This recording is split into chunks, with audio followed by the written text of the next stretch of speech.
네, 안녕하세요. 예, 아니 뭐 여러 가지 바쁘신데 이렇게 와 주셔서 감사드립니다. 그 뭐야 반이 우리 식구들이죠. 무슨 행사가 많이 있는 것 같아요. 그래서 많이 못 오셨는데 그래도 더 좀 밀도 있는 대화를 나눌 수 있어서 또 다행입니다. 그 장혜영 의원님은 뭐 여기 계신 분은 다 아시겠죠. 예, 그래서 발표 이렇게 얘기 나눠주시면서 여러 가지 자신의 생애도 말씀하실 것 같고요. 그래서 그건 넘어가는데 그냥 간단히 전에 그냥 한 말씀 드리면 그 정치에 대해서 1년 가까이 되잖아요. 쿠데타가 된지. 근데 그때 그 생각은 빨리 정리가 될 줄 알았는데 아직도 지속이 되고 사람들이 굉장히 염려하고 그런 상황입니다. 그래서 좀 돌아보게 돼요. 그 우리 민주주의가 이 정도인가. 그다음에 그 정치 권력의 뭐랄까 그 나쁜 습관들이죠. 예, 그게 어떻게 그 시민들의 삶에 이런 악영향을 주는가 뭐 기타 등등 그런 물음들이 많이 생기실 것 같습니다. 근데 의원님께서 아마 거기에 대해서 많이 생각하시고 워낙 그 여러 경험이 많으시거든요. 그래서 좋은 말씀 해주실 것 같고 그 프랑스 교황이 말씀하셔서 유명하게 된 게 있는데 말이 있지만 그 중에 하나가 그 정치는 사랑의 가장 숭고한 그런 형식이다, 뭐 표현이다 이런 말을 했어요. 가장 숭고하고 보기하고 사랑해. 왜 그러냐? 공동선을 향하기 때문에 그렇다. 정치가.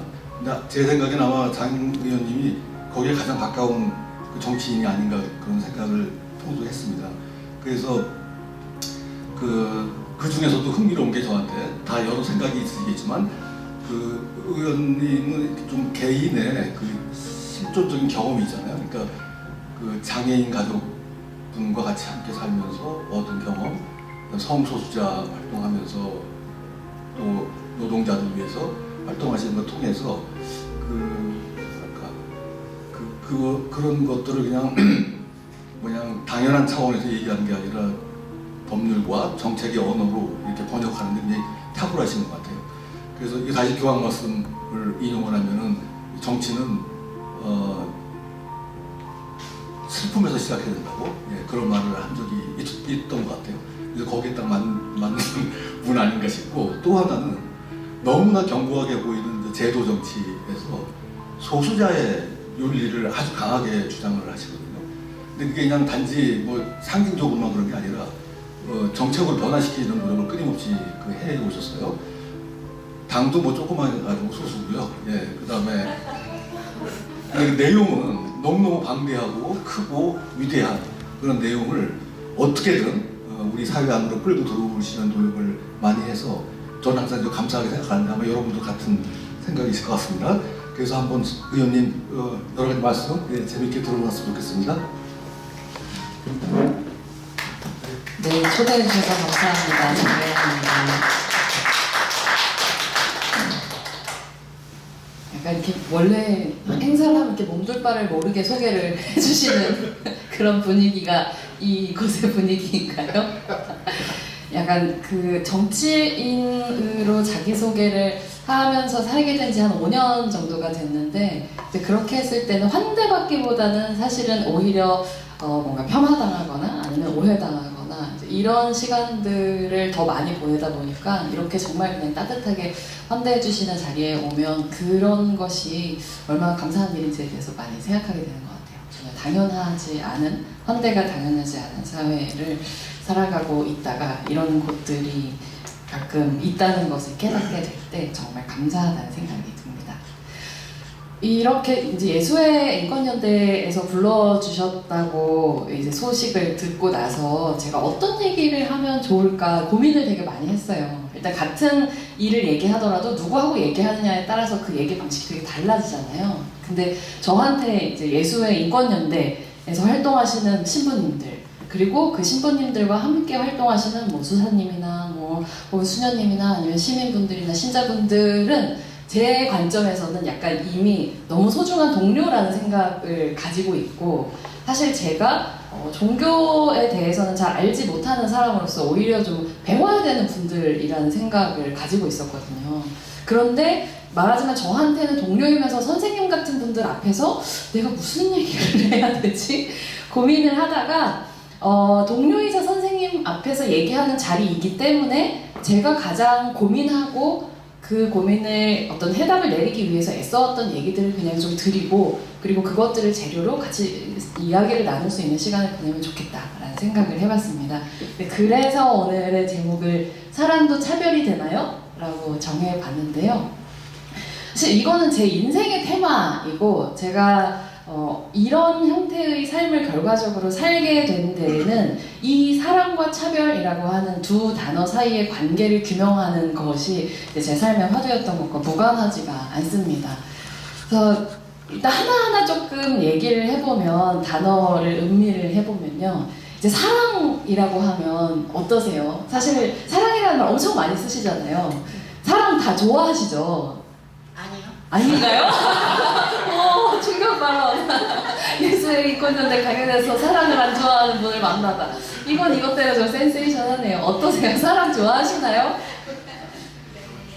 그쵸. 사실 뭐 어떤 종류의 사랑을 제일 좋아하시는지에 대해서는 뭐 다들 신에 대한 사랑이실 것이다 라고 감히 그냥 넘겨 짚어보고 사실 사랑 좋아하세요? 라고 물어보면 싫어한다고 얘기하는 사람들도 분명히 있습니다. 소수가 존재합니다. 하지만 그게 뭐 연인에 대한 사랑이든 친구나 뭐 가족에 대한 사랑이든 혹은 사회에 대한 사랑이든 아니면 그것보다 훨씬 더 큰 존재에 대한 사랑이든 사람들은 사랑에 대해서는 다 기본적으로 좋은 마음을 갖고 있고 사랑 안에서 살아가고 싶어하고 갖고 싶어하고 나누고 싶어하고 그렇다고 생각을 합니다.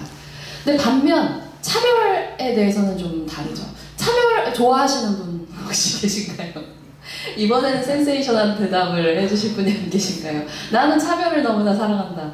차별은 우리 사회의 구조 원리다라고 생각하시는 분들이 사실 한국 사회에 많이 계시기도 한데 하지만 그럼에도 불구하고 차별에 대한 입장을 물으면 사람들은 차별은 나쁘다라고 최소한 얘기를 합니다. 그리고 가능한 차별을 하지 않기 위해서 노력해야 된다는 명제에도 동의를 하시고 말하자면 사랑과 차별이라고 하는 두 가지 단어는 사실 굉장히 대척점에 있는 것들이라고 사람들은 느끼고 저도 그렇게 느낍니다. 사랑은 품는 것이고 왜 그런 얘기 하잖아요. 여기 계신 분들은 그런 단어를 안 쓰실 수도 있지만 이제 사랑하는 사람들끼리 자기야 막 이렇게 부르잖아요. 요새는 많이 안 그러는 것 같긴 한데 근데 저는 그 호칭의 어떤 그 닭살스러움을 생각하더라도 왜 자기라고 부를까에 대해서 깊이 고민을 해보기는 했었어요. 그러니까 뭐 그냥 넘겨짚는 거지만 나하고 동등한 존재로 내가 나를 사랑하는 건 너무 당연한데 나를 사랑하는 것만큼 상대를 이 사람을 사랑하기 때문에 나를 자기야라고 부르는 거 아닐까? 그렇게 작동하는 게 아닐까라고 생각해 본 적이 있어요. 그러니까 사랑이라는 건 기본적으로 동일시하는 거죠. 나와 같은 존재로 귀하게 대하는 것, 내가 나를 귀하게 대하는 것만큼 이제 그런 종류의 마음인 것 같은데 차별은 사실 그 반대에 있잖아요. 나랑 같다고 생각하면 사실 다르게 대할 수 없죠. 기본적으로 우리는 같은 것은 같게 대하고 다른 것은 다르게 대하는 것이 우리들에게 자연스러운 것이니까. 근데 차별을 한다는 건 뭐가 됐든 나하고 다르게 대하는 것이기 때문에 저는 사랑과 차별은 일종의 대척점에 있는 개념이라고 생각을 합니다. 근데 거기에서 이제 의문이 발생하는 것이죠. 근데 정말 사랑하면 차별하지 않나요? 사랑하기만 하면 차별은 사라지나요? 라고 하는 물음인 것인데요. 그래서 이제 제가 좋아하는 소피아 코폴라 감독의 이제 사랑도 통역이 되나요? 라는 제목의 사실 원제는 거리가 멉니다. 로스트 인 트랜슬레이션 뭐 이런 제목이었던 것 같은데 그 영화가 나름 한국에서는 예전에 흥행을 했었기 때문에 비슷하게 가지고 와봤어요. 사랑도 차별이 되나요? 라고 하는 이 물음에 답하는 것이 저는 어떤 끊임없이 나아지는 인간상이라고 하는 걸 전제로 한 대안적인 정치의 가능성하고 굉장히 밀접하게 맞닿아 있다는 생각을 합니다. 왜 그렇게 생각하는지에 대해서는 조금씩 말씀을 드려볼게요. 간단하게 저의 소개를 드리면 이제 저는 지금이야 뭐 정의당 전 국회의원 이렇게 얘기를 하는 게 조금 자연스러워졌지만 사실은 그 이전에 훨씬 오랫동안은 창작자로 지냈어요. 그리고 제가 만든 작품 중에서 가장 유명한 작품은 여기 있는 어른이 되면이라고 하는 장편 다큐멘터리인데요. 이것은 제가 2007년 6월 3일에 벌써 8년 전이죠. 제 1살 어린 발달장애인 동생을 시설에 살고 있었는데 그 동생의 탈시설을 돕고 둘이서 같이 거의 18년 만에 자매가 떨어졌다가 다시 같이 살게 됐는데 이제 그 첫 번째 6개월 동안에 무슨 일이 일어나는지 이제 이걸 기록해서 만든 다큐멘터리입니다. 어른이 되면이라고 하는 이제 제목은 제 동생이 시설에서 살고 있을 때 말버릇이었어요. 그러니까 뭔가 하면 안 된다고 할 때 자기 혼잣말로 어른이 되면 할 수 있어? 이렇게 혼잣말을 계속 했거든요. 그래서 그거는 근데 그 말을 하는 제 동생은 이제 사회가 어른으로 쳐주는 20살이라고 하는 시점을 훨씬 넘어서 30이 가까워오는 상황이었는데도 계속 혜정 뭔가 뭐 먹고 싶어요 라고 하는데 혜정아 지금은 안 돼 라고 하면 그럼 어른이 되면 할 수 있어? 이런 식으로 물어보는 패턴이 계속 있었던 것이 이 시설 안에서의 제 동생의 삶이라고 하는 것. 아무리 나이를 먹어도 어른으로 한 몫의 온전한 사람으로 인정해주지 않는 그 대우에 익숙해진 한 인간의 울림 같은 것을 담고 있는 말이라고 생각했기 때문에 이 어른이 되면이라고 하는 걸 제 다큐멘터리의 제목으로 쓰기도 했었습니다.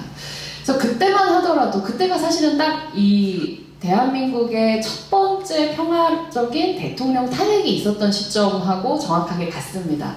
그러니까 제가 동생을 데리고 나오게 된 이유에는 사실 그 시기에 혹시 다들 촛불광장에 나가셨던 분들 많이 계시죠? 네, 고개를 끄덕끄덕 하시는 분들 계신데 그때 촛불이 없었다면 어쩌면 이 어른이 되면이라는 영화도 없었을지도 모르겠어요. 왜냐하면 이제 그 이전부터 저는 제가 딸 셋인 집안의 둘째 딸이고 이제 언니가 3살 위 그리고 동생이 1살 아래인데 일찌감치 저희 이제 동생의 삶에 대한 책임감을 가지고 언젠가는 이 시설에서의 삶의 문제를 내가 해결은 해야 되겠다라고 생각을 했지만 그 타이밍이 언제일지에 대해서는 늘 좀 고민이 많았거든요. 왜냐하면 저는 그냥 당시만 하더라도 30대 초반에 저 혼자서 근근히 생계를 유지하고 있는 창작 불안정 노동자일 뿐이었거든요. 그런데 24시간 돌봄이 필요한 중증 장애인 동생을 탈시설을 해서 같이 산다고 하는 건 그 시점에 저에게는 사실은 굉장히 어떻게 보면 불안정한 일,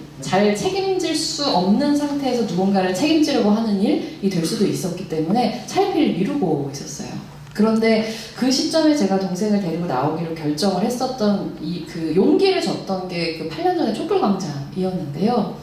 기억하시는 분들이 계실 수도 있는데 이제 그때도 이제 최근에 응원봉 광장 때처럼 시민 발언대가 되게 곳곳에 많이 있었는데 그 중에 그 경남 진주에서 이제 고등학교를 다니다가 막 자퇴한 여성 청소년 한 분이 발언을 한 게 있었어요. 근데 그 발언이 어떤 거였냐면 이런 거였어요. 자기가 주말마다 광장에 나와가지고 박근혜는 퇴진하라, 최순실을 감옥으로 막 이런 걸 할 때에는 엄청나게 감동적인 느낌이 있고 수많은 사람들이 나와서 이걸 하니까 진짜로 뭔가 우리 사회가 더 정의로워질 것 같고 막 그런 감동에 젖어서 집에 돌아가는데 주말이 지나고 월요일에 다시 일상으로 돌아오면 내 옆에 박근혜, 내 안에 최순실을 본다는 거예요. 예를 들면 이런 거죠.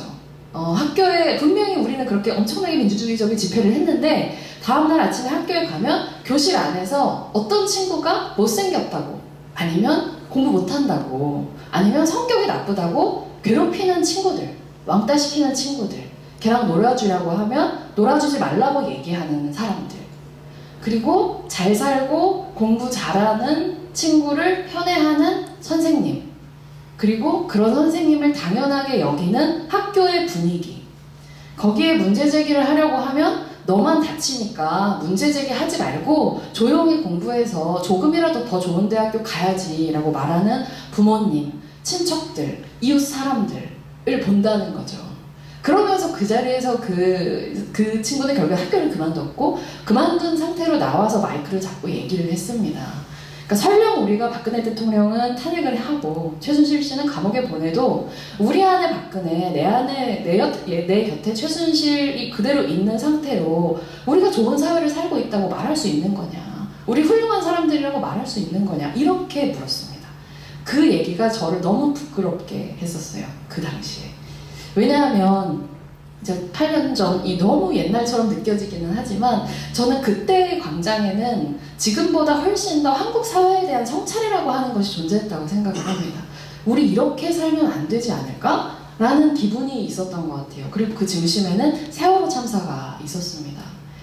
전쟁의 참화를 딛고 이제 산업화와 이제 형식적인 민주화를 넘어서서 우리는 계속 더 좋은 나라로 가게 될 거야 라고 하는 이 믿음은 사실 한 사회를 더 낫게 만드는 굉장히 중요한 믿음이기는 하지만 앞에서 사람들의 앞에서 우리가 얘기하는 것과 실제로 우리가 삶에서 하는 행동 사이의 이 괴리들이 사람이 중요하고 생명이 중요하고 안전이 중요하다고 얘기하지만 사실은 한 푼이라도 더 돈 벌기 위해서 안전장치들을 하나하나 해제해 나갔었던, 사실은 무관심하게 굴었던 그 많은 우리들의 말과 행동의 다름, 믿음과 행동의 다름이 만들어낸 거대한 공동 사이에 아무 죄 없는 사람들이 빠져서 떼죽음을 당했었던 이걸 보면서 우리 이제 진짜 좀 다른 사회를 만들어야 되지 않을까? 라고 하는 성찰의 분위기가 저는 8년 전에 있었다고 생각을 하고, 그 성찰의 분위기에 대한 요청이었고 그 여성 청소년의 얘기는 저도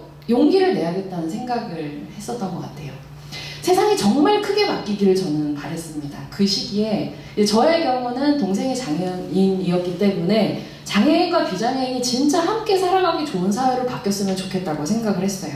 근데 그러기 위해서 저는 언젠가 동생을 시설 밖의 지역사회의 삶으로 다시 데리고 나와야 된다고 생각했지만 지금은 아니야 라고 미뤄왔는데, 수많은 우리 사회의 사람들이 우리 사회가 바뀌기를 원한다고 말하면서 사실은 자기 삶에서는 적극적으로 행동하기를 주저한다면 그러면 이 사회가 얼마나 바뀔 수 있을까? 근데 당장 나부터도 그러고 있었던 거잖아요. 다른 사람들은 적극적으로 행동하기를 바라면서 사실 나는 적극적으로 행동하는 것을 두려워하고 있는 상태. 이것을 변화시켜야 된다고 생각했어요. 그래서 용기를 냈던 거죠. 왜냐면 다른 사람들도 다 용기를 내고 있다고 생각했고 나부터 하지 않으면 다들 저처럼 굴면 안 변하니까. 그래서 이제 용기를 내서 동생을 이제 사회로 데리고 나오고, 이것이 단순히 그냥 장애인 가족으로 태어난 우리 집안의 개인적인 일이 아니라 이 장애인과 비장애인이 함께 살아가기 어려운 사회를 만들어 왔었던 이 사회가 함께 변하지 않으면 안 되는 문제라고 생각했기 때문에 이 이야기를 사람들이 공유할 수 있는 형태로 만들어야 된다고 생각했어요. 그게 제가 이 얘기를 다큐멘터리로 만들었던 이유입니다. 이제 사람들이 얘기를 하잖아요. 세상이 변하는 방식이 크게 두 가지가 있다고. 하나는 문화를 바꿔서 제도를 바꾸는 거고요. 다른 하나는 제도를 바꿔서 문화를 바꾸는 것. 크게 이 두 가지 얘기를 하는 것 같아요. 저는 역할 분담이 있다고 생각을 했었습니다. 저는 고등학교를 한국 애니메이션 고등학교라는 학교를 졸업을 했는데요. 이제 거기는 그 고 김대중 대통령이 피카츄 한 마리가 현대차만큼 돈을 번다 라고 하는 것을 마주하시고, 우리 청소년들 중에서도 이런 걸 정말 좋아하는 친구들이 있는데 그걸 열심히 하고 굳이 이 대학교의 연공서열 시스템에서 무한 경쟁하지 않고 바로 그거 좋아하는 사람들이 현업으로 들어갈 수 있도록 하자. 이제 이런 배경으로 만들었었던 학교거든요. 그 학교에 이제 4기 영상연출과 출신인데요. 그래서 제가 배웠던 게 이야기를 만드는 일이었기 때문에 저는 이 이야기를 만들어서 한국 사회의 문화를 바꿔서 이 세상을 조금 더 바꾸는 데 기여를 하고 싶다고 생각을 했어요. 그리고 당시에 이제 문재인 정부에서는 지금까지 굉장히 오랫동안 수건이었었던 몇 가지 장애인 정책들에 대해서 진일보한 정책들을 공약을 했었기 때문에 오케이, 정치를 하는 제도를 바꾸는 사람들은 제도를 바꾸기로 약속을 했으니까 나는 문화를 바꿔야지, 이렇게 쫙 가고 있었던 거죠. 그런데 저는 다큐멘터리를 만들었습니다. 열심히 활동을 하고 있었어요. 근데 한 해가 지나고 두 해가 지나고 세 해가 지나는 동안 정치인들의 약속은 지켜지지 않았습니다. 장애 등급제라고 하는 것을 폐지하겠다고 했지만 1등급부터 6등급까지 장애인들을 의료적인 손상의 정도로 등급을 분류해서 등급을 매기고 그 사람이 받을 수 있는 복지는 그 사람의 등급에 따라서 달라지는 게 이 장애 등급제라고 하는 복지 시스템의 핵심인데요. 이제 이것이 사람들이 무엇을 필요로 하는지하고는 완전히 관계없이 위에서 아래로 이 사람의 의학적인 상태만을 보고 판단해서 아무리 이 서비스가 간절하게 필요해도 당신은 6급이니까 받을 수 없어요 라는 방식으로 이 사람들을 지원하지 않는 이 체계를 개선해달라고 하는 요청이었는데, 이제 6단계짜리를 2단계로 나누는 정도로 이제 개편이 되고 사실상 폐지되지는 않았어요. 그리고 무엇보다 이 탈시설이라고 하는 정책을 국정과제로 삼고 추진하겠다고 약속했지만 이제 약 3년 정도가 지날 때까지 국정과제로만 삼아놓고 사실상 아무런 진전이 되지 않았었거든요. 그래서 그 모습을 보면서 저는 한 사람의 시민으로서 되게 좀 슬펐습니다. 그러니까 대통령을 탄핵한다는 건 엄청난 일이잖아요. 엄청난 사람들이 나와가지고 이걸 해가지고 결국 대통령을 탄핵하고 정말로 중요한 약속을 정치인들에게 받아냈는데, 그 정치인들이 이 약속을 지키지 않으면 그럼 나 같은 시민은 어디부터 다시 시작해야 되는 거지? 다시 대통령부터 탄핵해야 되는 건가? 라고 생각하기에는, 물론 저는 투쟁은, 그리고 한 사람의 이제 시민이 광장에 나와서 존재로 이야기하는 것은 그 사회 변화의 원천이라고는 생각합니다만, 또 그렇게 해서 정치인을 또 탄핵을 하고 또 약속을 시켰어요. 근데 또 그 사람이 약속을 안 지키면 이 굴레가 계속 가면 그럼 나는 도대체 어떻게 해야 되는 거지? 라는 고민을 하던 시기에 이제 제 삶을 망치러 온 저의 구원자 심상정 전 의원 이 저에게 아침에 전화 한 통을 하셔서 장혜영 씨 점심을 한 끼 같이 먹을 수 있을까요? 라고 얘기를 하시고, 이제 정치를 해보면 어떠냐, 이제 문화적으로 해왔었던 이 활동 속에서의 메시지를 제도 정치 안에 들어와서 한번 해보면 어떠냐? 라고 21대 총선 직전에 2019년 가을쯤에 이제 연락이 왔었습니다. 그래서 저는 이제 같이 이제 밥을 먹으러 갔는데 정치하라는 얘기를 듣고, 이제 여러분이 그런 얘기를 들어보셨다고 생각하시면 아마 어떤 기분일지 짐작이 가셨을 것 같아요. 제가 신부님 저랑 점심 함께 하시죠 하고 이렇게 요청을 했는데, 신부님이 이제 그 예수회를 넘어서 세상에 대한 사랑을 제도권 정치에서 펼쳐보시면 어떻습니까? 라고 말씀을 드리면, 뭔가 다정하고 따뜻한 분이니까 눈앞에서 단칼에 거절하지는 않으시겠지만, 아우 이걸 어떻게 거절해야 되지, 이런 생각을 하실 분들이 이제 많이 계셨을 거고, 저도 그랬습니다. 어떻게 예의 바르게 거절하지? 생각을 하면서 밥이 입으로 들어가는지 코로 들어가는지 하는 기분으로 그 자리를 마쳤는데, 돌아오면서 그런 생각이 드는 거예요. 나답지 않다. 여기서 나답지 않다라는 거는 제가 어떤 사람인지에 대한 부연 설명이 좀 필요할 텐데, 저는 길을 가다가 도를 아십니까? 하시는 분들이 그렇게 저한테 말을 많이 걸어요. 뭔가 얘기를 들어줄 것처럼 생겼나 봐요. 그리고 실제로 전 얘기를 들어줍니다. 약간 뭐 이것도 어깨 스쳐도 인연이라고 하는데, 이분들도 이제 이걸 하느라 얼마나 고생이 많을 텐데 다 스쳐 지나가면 속상하잖아요. 저도 이렇게 명함 나눠주면서 그 스쳐 지나감의 속상함을 알고 있는 입장으로서 조금이라도 얘기를 들어주거든요. 그러다가 이제 뭔가를 좀 더 커피숍에 앉아서 얘기를 하자고 하면 그건 좀 어렵습니다 하고 이렇게 지나가는데, 도를 아십니까를 만나도 얘기를 들어주고 품을 내려고 하는 사람인데, 심상정이 나한테 정치하라고 얘기를 하는 그 순간 저는 마음속에서 전속력으로 다른 방향으로 질주를 하고 있었어요. 도망치고 있었습니다, 저의 마음이. 그래서 이건 좀 나답지 않다, 내가 왜 이러지? 라고 생각을 해보고 곰곰이 제 마음을 들여다본 결과 알게 된 것은, 내 마음속에 정치 혐오가 있구나 라는 것이었어요. 그리고 그 정치 혐오의 구체적인 내용은 이런 거였습니다. 정치하는 사람들은 따로 있어 라는 형태로 만들어진 것이었어요. 그리고 그 따로 있는 사람들은 그렇고 그런 사람들이었는데, 그 그렇고 그런 사람들이 가지고 있는 특징은 앞에서 말하는 것과 뒤에서 말하는 게 다르고, 권모술수에 능하고 사람들을 감언이설로 잘 홀리고, 하지만 약속을 하나도 안 지키고, 약간 이런 종류의 그 정치인이라는 그렇고 그런 사람들은 이런 사람들이고, 나는 이런 종류의 사람이 아니기 때문에 정치는 아니야 라고 도망치고 있었던 제 마음을 발견할 수가 있었습니다. 그런데 정말로 정치라고 하는 게 진짜 그렇고 그런 사람들만 하는 일이라고 한다면, 우리가 가질 수 있는 정치라는 것은 사실 그렇고 그런 사람들만의 정치이잖아요. 근데 저는 정치가 바뀌었으면 좋겠다고 믿었으니까, 이게 바뀌기를 바란다면 평범한 사람들, 제가 생각하기에 평범하고 양식 있는 사람들이 많이 이 안으로 들어가지 않으면 안 되는 것이었죠. 그래서 이제 마음을 고쳐먹게 됐었던 겁니다. 반드시 저여야 되는 이유는 아니지만, 제가 막 마틴 루터 킹처럼 훌륭한 사람은 아니지만, 그러나 반드시 내가 아니어야 할 이유도 없기 때문에, 정말로 제가 제도 정치를 통해서 원하는 변화가 있다면 꼭 저여야 되는 건 아니지만 꼭 제가 아니어야 되는 이유도 없으니, 하고 싶은 마음이 있다면 한번 해볼 수는 있는 거지. 라고 생각을 하고 이제 도전을 했다가 너무나 운이 좋게, 물론 이제 지지해주신 많은 분들의 힘이라고 생각합니다. 기대를 걸어주신 분들의 희망 덕분에 이제 지난 21대 국회에서 국회의원으로 활동을 하게 됐고 22대에도 이어가고 싶었지만 이제 아쉽게도 지난 선거에서는 당선이 되지는 못하고 그럼에도 이제 지역에서 활동을 쭉 이어가고 있는 이제 이런 상황을 마주하고 있습니다. 제가 왜 제 얘기를 길게 했는지는 이따가 떡밥을 회수하겠습니다. 요새 트렌드가 그렇잖아요. 이제 뭔가 궁금한 게 있으면 바로 챗 GPT한테 물어본다. AI는 뭐라고 대답했는지를 물어본다.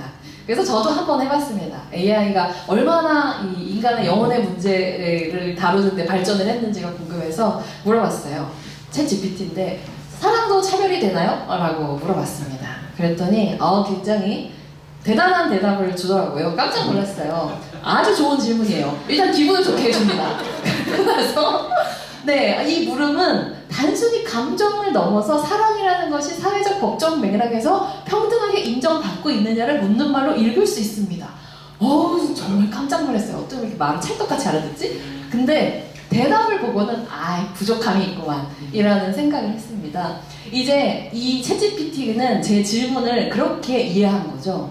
이 세상에 여러 종류의 사랑이 있는데 그 중에서 어떤 사랑은 차별을 받지 않나요? 라는 질문으로 제 질문을 이해한 거죠. 그래서 어떤 사랑은 사회적으로 승인되지만 다른 어떤 사랑들은 배제되거나 비가시화되거나 비난받을 수 있다. 그런 내용으로 이제 예를 들면 뭐 성별이나 나이나 뭐 인종이나 계급이나 이런 특정 조건의 사랑이 이상하다고 여겨지기도 하고 뭐 동성 커플이 뭐 결혼 제도로부터 뭐 인정되지 못할 때 그것은 차별받는 사랑이 된다. 이제 이런 식으로 대답을 하더라고요. 그래서 오케이. 좋은 시도이기는 한데 그게 아니고 다시 정정을 해줬습니다.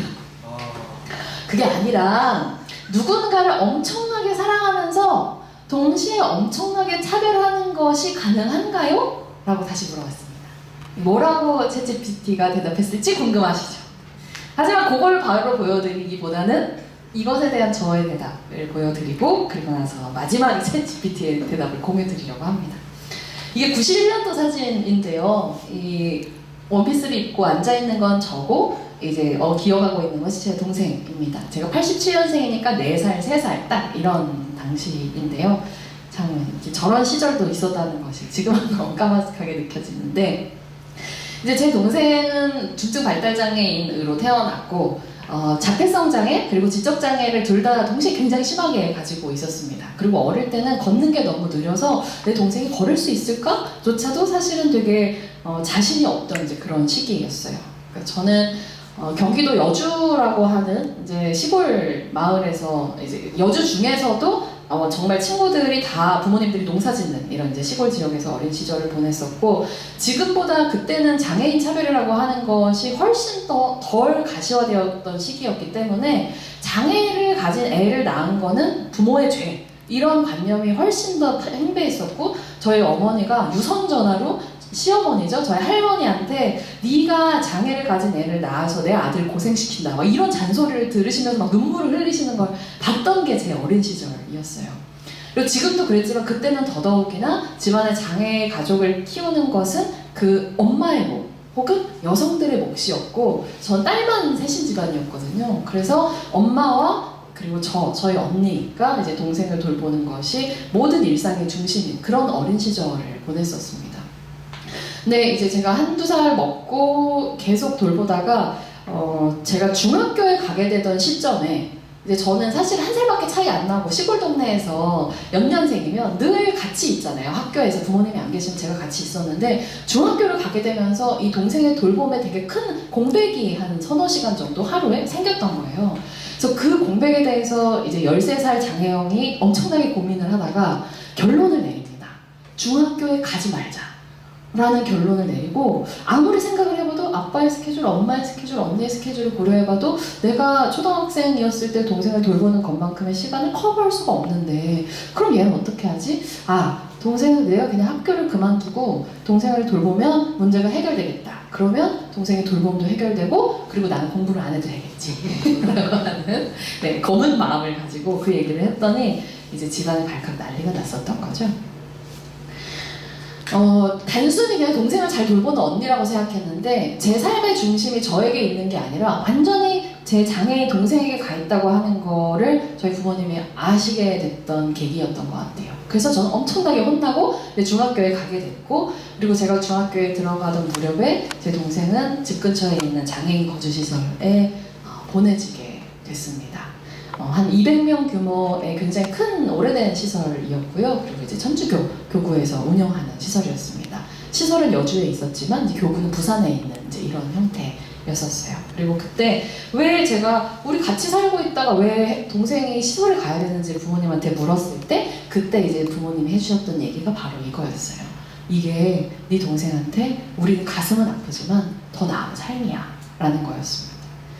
저희 집은 가난한 집이었고 다들 너무나 자기 삶의 일도 감당하기 어려웠는데 동생에 대한 돌봄을 중심으로 살아가는데 너무나 지쳐있는 상황이었거든요. 그랬기 때문에 이런 우리 집에서는 혜정이한테, 제 동생 이름은 혜정인데요, 혜정이에게 더 나은 돌봄을 제공할 수 없어, 좋은 삶을 줄 수 없어. 그렇기 때문에 우리에겐 마음이 아프지만 장애인을 더 잘 돌볼 수 있는 사람들이 모여있는 곳에 그 장애를 가지고 있는 사람들끼리 함께 살아가는 게 가슴은 아프지만 혜정이한테는 더 나은 삶이야. 사랑하니까 보내는 거야 라고 얘기를 하셨습니다. 저는 뭐 믿지는 않았지만 믿을 수밖에 없었죠. 그렇게 시간이 많이 흘렀습니다. 저희 동생이 이제 시설에 보내주고 저는 중학교에 들어가고 그 직후에 사실 저희 집은 이제 공중분해가 됐어요. 어머니는 집을 나가시고 저는 할머니 할아버지 댁으로 보내지고, 아무튼 이렇게 모두가 뿔뿔이 살게 되는 환경을 되게 빠르게 겪게 되었고, 이제 저는 부모님이 언젠가는 돌아가시기도 하고 일찌감치 저희 가정이라고 하는 것이 파괴된 상황에서 누구보다 어렸을 때 동생과 함께 많은 시간을 보냈던 사람으로서 동생의 삶을 책임질 수 있는 사람이 되자라고 하는 게 제 삶의 목표였어요. 청소년기에 그리고 청년기에 유일한 목표였습니다. 그럴 수 있는 사람이 되는 것. 그런데 이제 그 과정에 제 동생이 있었던 시설에서 이제 좀 내부 고발을 통한 인권 침해 문제가 이제 폭로가 됐었어요. 그리고 그 문제를 해결하는 과정에 이제 제가 적극적으로 결합을 하게 됐었고, 그 과정에서 살면서 한 번도 만나본 적 없었던 장애인권 활동가라는 종류의 사람들을 만나보게 됩니다. 그래서 그분들하고 이 문제를 푸는 과정에 이제 회의 같은 게 끝나고 나서 돌아오는데 버스를 타러 가는데 그 활동가 중에 한 분이 저한테 이렇게 물어보시는 거예요. 그런데 혜영 씨 동생분은 자립 안 하세요? 라고 물어봤죠. 그러니까 이게 제가 20대 중반이었을 때의 일인데 처음으로 저는 제 동생의 이름과 자립이라는 단어를 누가 섞어서 쓰는 걸 처음 들어봤어요. 그래서 뭐 저에겐 준비된 대답이 있었습니다. 그 자립 같은 거는 경증장애인분들이 하시는 거고 제 동생은 24시간 다른 사람 돌봄이 필요한 중증장애인이기 때문에 이 시설의 문제가 제대로 해결이 안 되면 저는 다른 좋은 시설을 찾아가지고 떠날 거다, 동생이랑 같이. 이렇게 얘기를 했어요. 그랬더니 이제 그분이 저에게 또 다른 이제 선문답 같은 화두를 주십니다. 이 세상에 자립을 할 수 없는 사람은 없어요 라는 얘기를 하셨어요. 이 얘기를 듣고 나서 저는 되게 이러니까 활동가들이 안 되지 이런 생각을 사실은 했었습니다. 덮어놓고 저런 얘기를 되게 쉽게 하는구나 라고 생각했어요. 저 사람이 내 동생을 아나? 내 동생이 자기가 얼마나 심한지 아나? 내 동생을 돌보기 위해서 우리 가족들이 얼마나 무진 애를 썼었고 그럼에도 돌봄이 안 돼서 시설에 보내는지 아무것도 모르는 사람이 저렇게 쉽게 말을 한다고? 자립할 수 있다고? 이러니까 활동가들이 안 되지 라고 생각했지만 뭐 이렇게 비난을 하진 않았습니다. 근데 이제 그분이 저한테 이제 그분은 마치 저 같은 사람 10,000명쯤 만나본 것 같은 얼굴로 이제 얘기를 했죠. 생각을 시설에서 출발하면 다시 시설로 돌아올 수밖에 없겠지만 시설이 아니라 동생의 삶에서 생각을 시작해보면 뭔가 좀 다른 결론이 보이실 수도 있어요 라고 얘기를 했죠. 그래서 끝까지 재수없다고 생각했습니다. 말을 좀 할 거 확실하게 할 것이지 왜 이렇게 알쏭달쏭하게 하는지.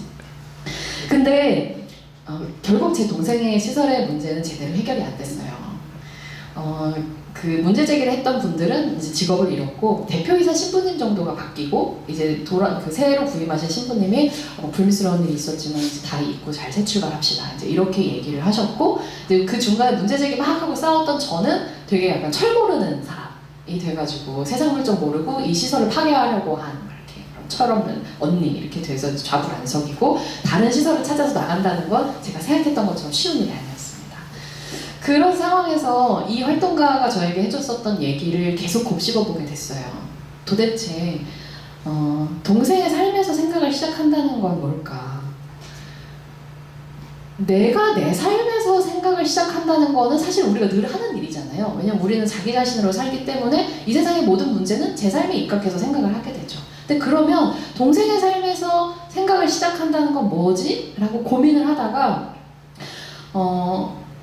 제 삶에서 생각을 시작한다는 건 제 인생에서 일어났던 무수한 일들을 전제로 해서 생각을 하는 거니까 동생의 삶에서 생각을 시작한다는 건 동생의 삶에서 일어났던 무수한 일들을 중심에 놓고 그 경험을 중심에 놓고 생각을 해보는 거 아닐까? 라고 하루는 이제 생각이 미쳤던 거죠. 그래서 상상을 해봤습니다. 여러분도 한번 상상을 해보시면 좋겠어요. 그때 했던 저의 상상인데요. 여러분은 지금부터 13살의 중증 발달장애인 여자 어린이입니다. 여러분한테 같이 살고 있는 가족이 있는데 그 가족들이 여러분한테 와서 이렇게 얘기를 하는 거예요. 부모님이 너는 이제 네가 지금까지 살았던 이 집과 네 가족들을 떠나서 네가 한 번도 본 적 없는 사람들하고 한 번도 가본 적 없는 곳에서 평생 살아야 돼. 이게 네 가족들의 결정이고 너에게 이것을 거부할 권리는 없어. 라고 얘기를 합니다. 그리고 여러분의 짐을 챙겨가지고 정말로 여러분이 한 번도 가본 적 없는 곳에 한 번도 본 적 없는 사람들이 가득한 곳에 여러분을 두고 나옵니다. 그리고 그곳에서 그날부터 그 순간부터 여러분은 그곳에 살아야 되고 처음 보는 이 낯선 사람들이 하라는 대로 하지 않으면 혼이 나고 혹은 벌을 받고 계속 매일매일 언제까지나 그런 일상을 살아야 합니다. 여러분 13살이에요. 사실 여러분한테 이렇게 얘기 안 해줍니다. 왜냐하면 여러분 중증 발달장애인이기 때문에 얘기를 해봐야 못 알아듣는다고 가정이 돼서 아무 설명 없이 그냥 몇 가지의 짐을 챙겨가지고 정말 낯선 곳에 여러분의 부모님이 여러분을 두고 나오시고 거기서부터 그냥 여러분은 계속 살아야 돼요. 언제까지 그렇게 살아야 되는지 아무도 얘기를 해주지 않습니다. 어떠세요? 만약에 그것이 여러분의 삶이었다고 한다면 그런 삶에 대해서 어쩔 수 없지만 가슴 아프지만 어쩔 수 없는 일이지 라고 느끼실 건가요? 아니면 결코 일어나서는 안 되는 일이라고 생각하실 건가요? 저는 단순히 아주 짧은 이 몇 분간의 상상만으로 정말 큰 쇼크를 받았습니다. 왜냐하면 저는 그 오랜 시간 동안 이게 동생을 사랑해서 우린 이렇게 할 수밖에 없는 거야 라고 하는 부모님의 말을 그래도 존중하고 있었거든요. 그리고 동생의 삶을 정말 가슴 아프지만 우리 집안의 이런 상황 속에서 태어난 제 동생이 감당해야 되는 어쩔 수 없는 안타까운 삶이라고 생각하고 있었습니다. 그런데 그 주인공이 장애인인 내 동생이 아니라 그 조건이 나의 조건이 된다고 생각하는 순간 있을 수 없는 일이 되는 거예요. 절대로 내 인생에서는 일어나면 안 되는 일인 거죠. 내가 13살인데 갑자기 우리 부모님이 나를 어디다가 버리고 온다고? 그리고 거기서 계속 살아야 된다고? 이거는 아동학대지 라는 기분이 되는 거예요.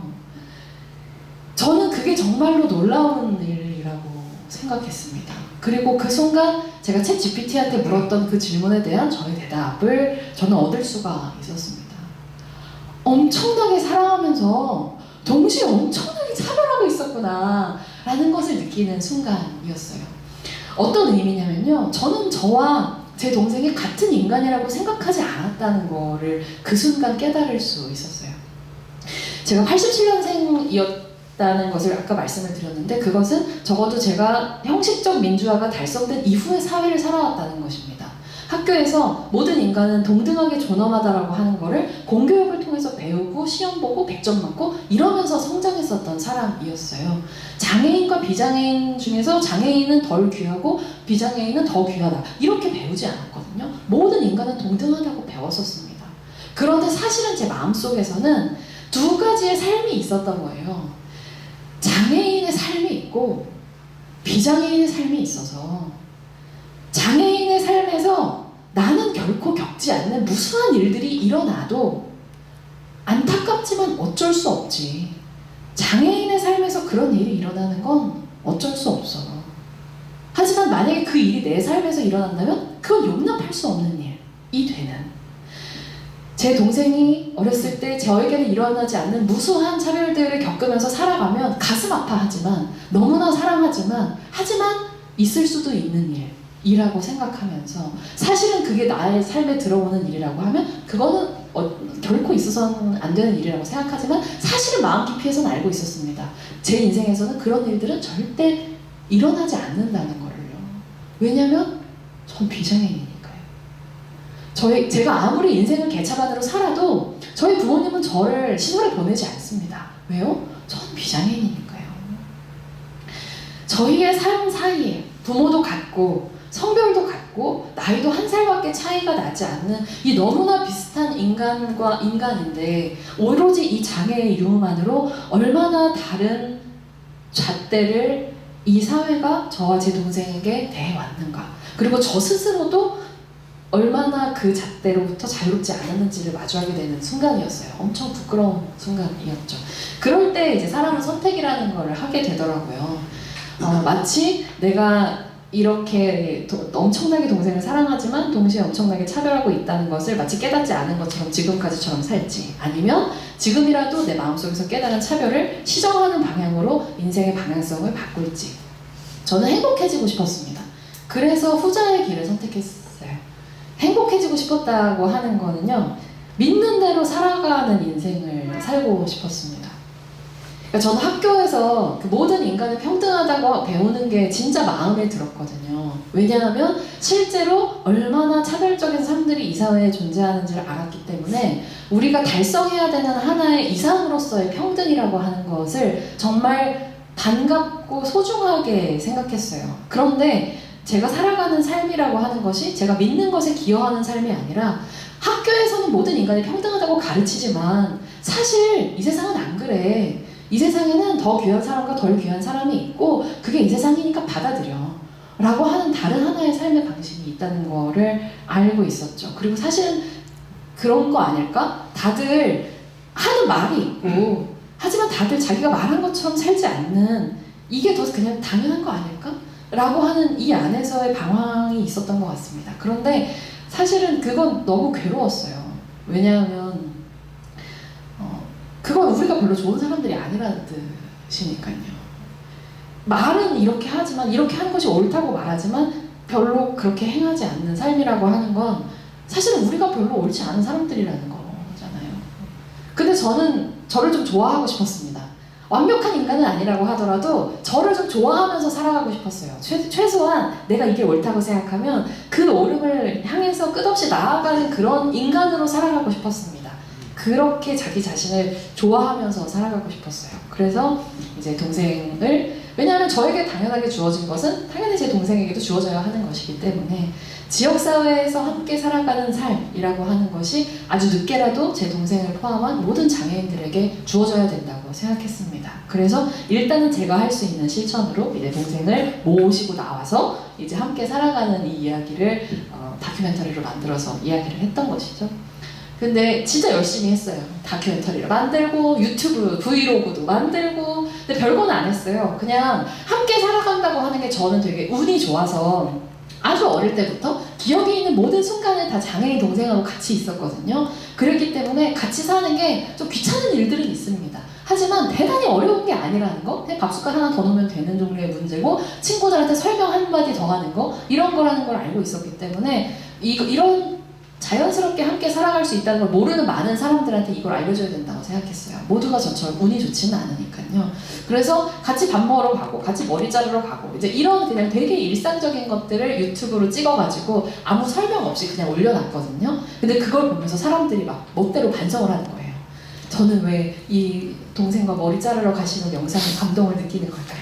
그러면서 그건 아마도 당신 마음속에 차별이 있기 때문에 라는 생각을 하면서, 왜냐면 전 언니가 있으니까 비교군이 있잖아요. 저의 장애가 없는 언니하고 올리는 일상 브이로그였다면 그렇게 반응하지 않겠지만 이제 장애가 있는 동생과 이런 일상을 함께 한다는 것을 사람들은 많이 본 적이 없는 것이고, 그 생경함으로부터 사람들이 자기 안에 들어있는 어떤 다른 시선들을 느끼고 있는 게 느껴졌습니다.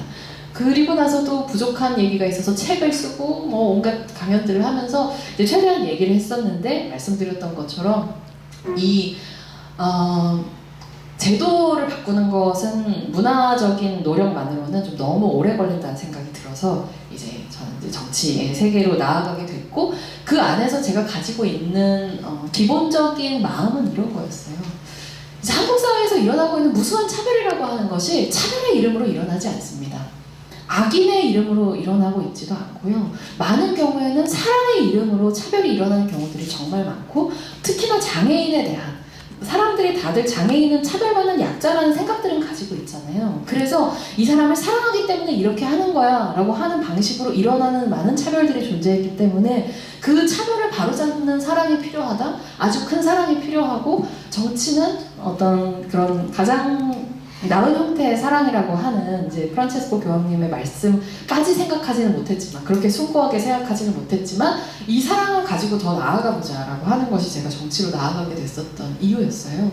그런데 정치로 나아가는 것은 시야가 넓어지는 일이었고, 이 넓어진 시야에서 마주하게 되는 이 차별의 구체적인 모습들은 정말 너무너무 슬픈 것들이었습니다.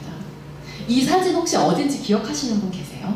아마 여러분은 이 사진을 한 번쯤은 꼭 보셨을 거예요. 꼭 이 사진이 아니더라도 이 공간을 찍은 사진은 아마 보셨을 거거든요. 뭔가 정확하게 기억이 안 나신다면 언제쯤인 것 같으세요?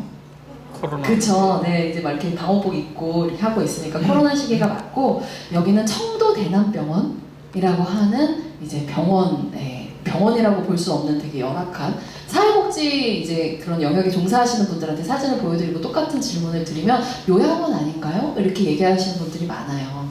병원이라고 보기에는 너무나 병원처럼 보이지 않는 이제 부족하고 열악한 시설이지만, 아무튼 여기는 청도 대남병원이라는 곳이고, 코로나19 초기에 전 국민이 이제 확진자 스토킹을 하던 시기에 여기에서 집단 감염이 발생했기 때문에 여러분들은 다 이 사진을 보신 경험이 있으실 것이고, 무엇보다 이곳은 코로나19로 인해서 처음으로 이제 돌아가신 분이 이제 이곳에서 이제 20년 이상을 폐쇄정신병동에 계시던 정신장애 당사자분이셨기 때문에 이제 그래서 더 많이 알려진 곳이기도 했었습니다.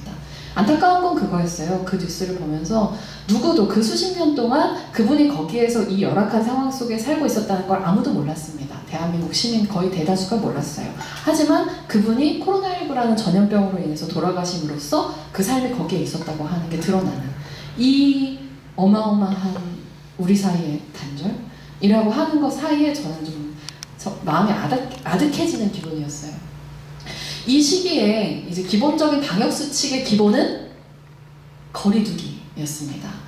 그런데 예외가 되는 곳들이 몇 곳이 있었어요. 그 중에 하나가 바로 장애인 거주시설이었죠.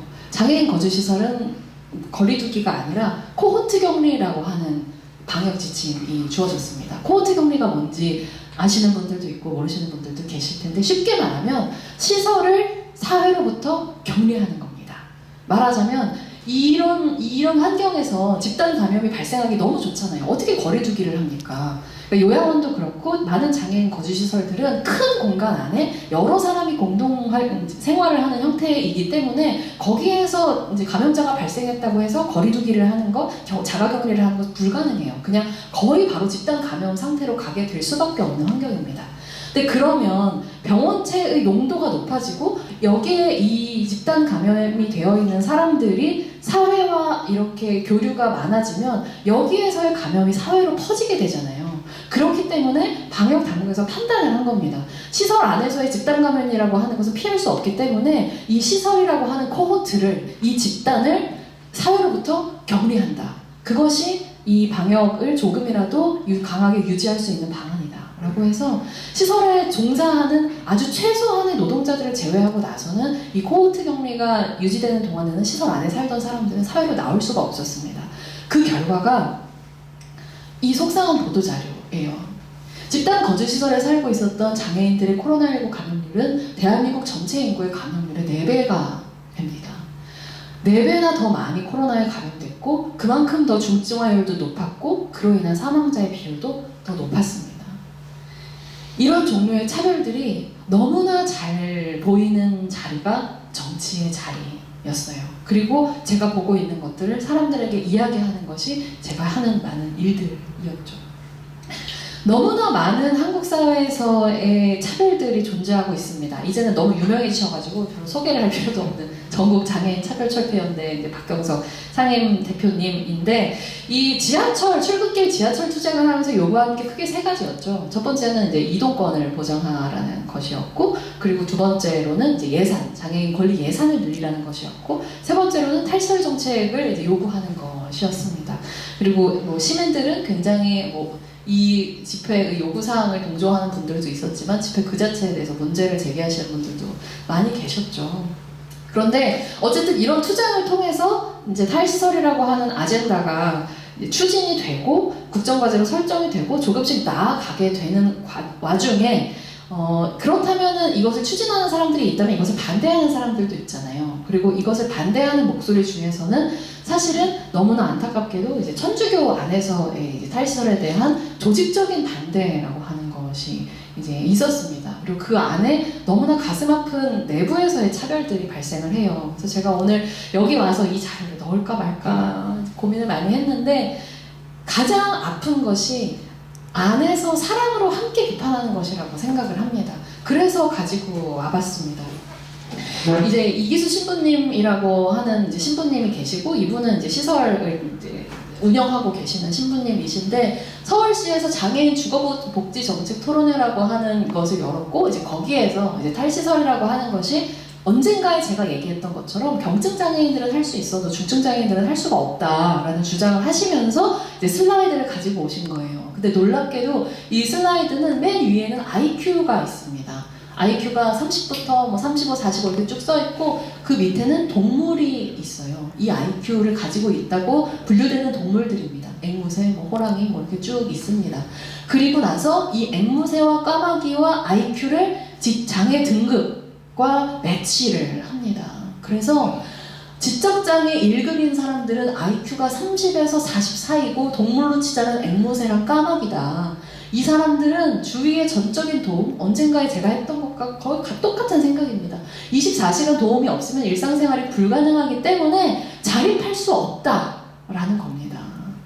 그러면서 지금 제가 이제 1에서 6등급으로 장애 등급제가 있었는데, 그걸 두 단계, 1에서 3등급을 장애가 심한 등급, 그리고 4에서 6등급을 장애가 심하지 않은 등급, 이렇게 두 개로 나눴다고 말씀드렸잖아요. 근데 이분은 그래서 심하지 않은 사람들은 자립할 수도 있는데, 이렇게 심한 등급의 장애인을 이기수 신부님이 생각하시기에는 IQ가 65 이하는 자립하면 안 됩니다. 근데 70부터는 자립할 수 있습니다. 근데 어떻게 이 세 개를 묶어가지고 코끼리가 어떻게 앵무새로 둔갑해서 같은 심한 등급이냐라면서, 장애가 있다는 이유만으로 사람을 IQ로 분류하고 그 IQ에 따라서 이 사회에서 자립이 가능한 사람과 가능하지 않은 사람으로 분류하고, 그 분류에 따라서 탈시설이라고 하는 정책을 비판하는 너무너무 놀라운 발제를 하시는 상황이 불과 최근 몇 년 사이의 일입니다. 저는 살면서 제가 장애인 친구도 많지만 비장애인 친구도 많고, 제 친구들 중에서는 정말 회개가 필요한 친구들이 많습니다. 정말 삶에서 많은 나쁜 짓을 저지르는, 저도 물론 마찬가지고요. 근데 정말 어리석고 나쁜 짓을 하는 무수한 저의 비장애인 친구들도 이런 대우를 받지는 않았어요. 야, 너는 어떻게 인생을 그렇게 사냐, 너는 자립을 할 수 없는 인간이야 라는 취급을 받지는 않았었습니다. 장애인이라고 하는 이유만으로 이런 대우를 받아야 하는 사회를 살아가고 있다는 것, 그리고 이런 우생학적 차별 발언에 대해서 사과를 받기 위해서 요구를 했지만, 그 사과를 받을 수 없어서 저희가 12.3 내란을 극복하는 과정에서 어떤 장애인들은 해화동 성당 종탑 꼭대기를 올라가서 저런 현수막을 펼치지 않으면 안 됐었다고 하는 것, 이게 제가 정치를 하면서 더욱 또렷하게 보게 된 한국 사회의 차별의 현실입니다. 그래서 결국에는 사랑하기 때문에 저 자립할 수 없는 사람들을 이 사회가 시설 안에서 보호해야 하기 때문에 시설을 유지해야 한다는 것이 저 신부님의 결론이었거든요. 사랑하기 때문에 가둬야 한다는 것이 그 신부님의 결론이었습니다. 결국 제대로 된 사과가 이루어지지는 않았어요. 이 지루해 보이는 표는 한국 사회의 장애인 복지 예산의 거의 대부분이 이 세 가지 사업, 장애인 정책 3대 사업이라고 하는 것에 들어갑니다. 그 3대 사업이 무엇인지를 보여주는 표인데요. 첫 번째로는 이제 장애 수당이랑 장애 연금입니다. 이 장애인, 그 성인 장애인이 되면은 그 장애 정도와 뭐라고 해야 되죠? 기본적인 자산이나 소득에 따라서 기초적으로 장애 수당이나 장애 연금을 제공합니다. 왜냐하면 한국 사회 장애인들은 거의 절대적 빈곤 상태에 처한 사람들이 많이 있기 때문에 그렇습니다. 두 번째로는 장애인 활동 지원 서비스인데 이건 사실 인건비죠. 그러니까 장애인이 지금까지는 그 가족들이 다 돌보는 것이 기본이었다면 2007년도에 장애인 활동 지원 제도라고 하는 게 생겨서 국가가 말하자면 채용한 사람, 바우처를 통해서 국가가 이 금전적 보상을 제공하는 노동자가 장애인을 돌보게 만드는 것이 이 장애인 활동 지원 서비스의 요체인데요. 이 말하자면 가족이 아닌 타인이 사회적으로 장애인을 돌보기 위해서 이제 그 노동에 대한 인건비로 나가는 것이 장애인 활동 지원 사업입니다. 그리고 나서 마지막에 장애인 거주시설 운영 지원입니다. 말하자면 대한민국 장애인 예산의 3분의 1은 장애인을 지역사회에서 함께 살아가도록 만드는 데 투입되는 것이 아니라 장애인을 지역사회에서 분리하고 격리한 상태로 살아가게 만드는 데 쓰이고 있습니다. 지금도 시설에 살고 있는 장애인들이 지역사회로 돌아오게 하는 것보다 지역사회에서 살고 있던 사람들이 시설에 들어가서 살게 만드는데 한국 사회의 정치적인 자원 그리고 여러분이 내시는 세금들은 훨씬 더 많이 쓰이고 있습니다. 저는 이 구조를 바꾸는 것이 굉장히 중요하다고 생각을 합니다. 같은 돈을 쓰더라도 함께 살아갈 수 있는데 더 많은 돈을 쓰도록 하는 것이 대한민국 정치가 해야 하는 역할이고 언젠가는 너무나 장애인과 비장애인이 함께 살아가기 좋은 사회가 돼서 그 어떤 어린이도 부모의 손에 의해서 시설로 격리되지 않는 사회를 살아가는 것 그런 사회를 만드는 게 저의 꿈이기도 합니다. 그런데 지금 너무나 요원합니다.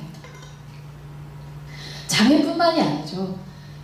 20년을 용접공으로 배 만드는 노동을 했었던 하청업체의 노동자인데 이분의 임금이 최저임금을 좀 넘는 수준밖에 되지 않았습니다. 지금은 회사 이름이 바뀌었죠. 하나오션이고 최근에 이제 트럼프 대통령이 다녀가면서 하나오션 주가가 이렇게 올라갔는데요. 방산 수출하고 잠수함 만든다고 하니까. 하지만 그 이전에는 대우조선해양이라고 하는 이름을 가지고 있었던 조선 회사였고 그 원청에서 조선 수주가 아무리 높아서 호황이어도 이분들한테는 땡전 한 푼 더 주어지지 않습니다. 하지만 조선 수주가 없으면 또 불황이잖아요. 그러면 제일 먼저 이분들이 일자리를 잃습니다. 이 불안정한 노동을 하고 있는데 최저임금보다 조금 더 돈을 달라고 했더니 그 교섭을 안 해줍니다. 그래서 배를 만들던 기술을 가지고 그 배를 만들던 자재로 자기 자신을 가두는 감옥을 만들어서 농성을 했던 거예요. 이대로 살 수는 없지 않습니까? 2022년의 일입니다. 하지만 돌아온 것은 원청에서 470억 원의 손해배상이었죠. 이렇게 이 사람들이 투쟁을 해서 회사가 손해를 봤으니 470억 원을 내놔라 라고 하는 손해배상을 받았던 대한민국 사회. 다행히 여러분들의 연대에 힘입어서 노란봉투법이 최근에 국회를 통과했고 이제는 그런 징벌적인 손해배상으로부터 노동자를 보호할 수 있는 그런 제도들이 만들어지기도 했습니다. 이것은 포천의 이주 노동자들의 비닐하우스 숙소예요. 저희가 동사해서 돌아가신 분이 계셨죠. 이런 포천에서 한국 사람들이 먹는 야채를 재배하는 노동을 하다가 아주 추운 겨울에 비닐하우스에 전기가 제대로 들어오지 않아서 그 추운 곳에서 잠을 자다가 돌아가신 이주 노동자분이 계셨습니다. 그 이후에 문제 제기가 많이 됐고 개선이 됐다고 하지만 여전히 이런 상황에서 살아가는 사람들이 있어요. 그리고 최근에는 국가인권위원회와 김승석 교수님이 함께 연구해서 나오게 된 충격적인 연구 결과는 대한민국의 이주노동자들에 대한 죽음의 정확한 통계가 존재하지 않습니다. 우리가 잘 먹고 잘 살려고 사람들을 불러서 노동을 시키는데 이 사람들이 죽어가는데 어떻게 왜 죽는지 그 규모조차도 사실은 이것보다 훨씬 더 암수인 사망이 있을 것이고 왜냐하면 이제 소위 불법 체류자라고 부르는 미등록 이주민들은 사실상 등록이 안 되기 때문에 미등록인 상태에서 굉장히 열악한 노동 환경을 감당하는 경우가 많고 그러다가 목숨을 잃는 경우들은 사실은 수에 잡히지도 않는 경우들이 있어요. 근데 그나마 잡혀가지고 사망 신고가 된 게 3,340명인데 2022년 기준으로요. 근데 이 중에서 기록된 사망, 산재 신청되거나 이런 분들은 169명, 45명 요거밖에 안 됩니다. 사망 정보가 없는 사람들이 2,689명이에요. 이분들이 사망을 했는데 도대체 한국 사회에서 무슨 일을 겪다가 왜 돌아가셨는지 우리가 알지를 못합니다.